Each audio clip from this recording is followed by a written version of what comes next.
extraverde nordica. La parola all'onorevole Járik. Merci, Monsieur le Président. Prenons acte, Monsieur le Président, de votre profession de foi, selon laquelle votre Commission n'impose pas, ne prescrit pas. Si c'est vrai, alors il vous faudra prendre appui sur ce que vivent et disent les citoyens, les travailleurs, les paysans, les chômeurs, les jeunes, et organiser un grand débat citoyen européen, des sortes d'états généraux pour une refondation de l'Union européenne. Les défis sont trop importants, trop inquiétants pour ne pas changer de cap. L'enjeu n'est pas de procéder à un simple toilettage sur la façade. Il faut repenser, il faut se refonder et il faudra bien faire un bilan de l'application des traités.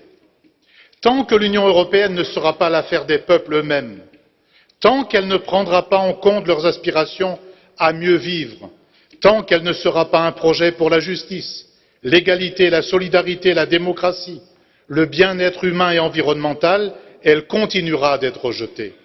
Tant qu'elle ne sera perçue que comme un système d'étranglement de la Grèce ou une sorte de police des dépenses publiques, tant qu'elle sera une forteresse pour les migrants, mais un paradis pour la libre circulation du capital, elle continuera d'être rejetée.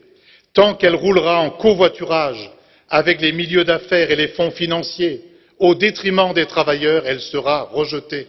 Voilà pourquoi, Monsieur le Président Juncker, on peut imaginer un autre scénario, un scénario qui parte des gens eux-mêmes, des salariés, des créateurs de la jeunesse. Lancer un grand débat public populaire européen, préparant une conférence européenne de refondation démocratique, sociale, écologique, féministe, en vue de construire un nouveau projet européen. Ne pas le faire condamnera l'idée européenne elle-même.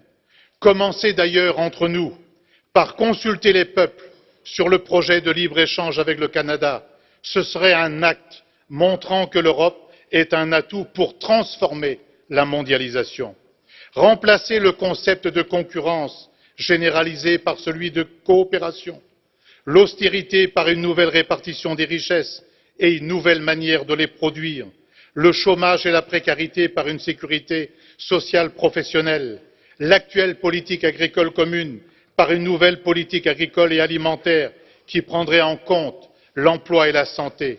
Imaginons une nouvelle politique de l'industrie de demain et du numérique, un grand projet de coopération avec les pays du Sud. On peut agir pour que les milliards de liquidités que fournit la Banque centrale européenne servent des projets pour l'emploi et de nouveaux services publics. Lançons un grand plan contre l'évasion fiscale et un projet d'harmonisation fiscale et sociale visant la justice.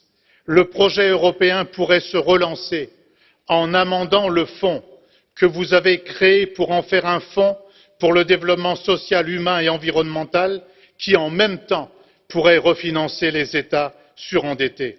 Monsieur le Président, nous ne devons pas rater ce moment historique. Écoutez les peuples, associez-les à un nouveau projet. Je vous remercie. Per il Gruppo Verde, la parola all'onorevole Lamberts. Monsieur le Président, chers collègues, c'est peu dire que l'Union européenne n'est pas au mieux de sa forme et donc merci, Monsieur le Président Juncker, de venir avec des propositions.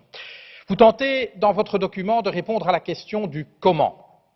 Nous pensons qu'avant de répondre à cette question, il faudrait s'interroger sur pourquoi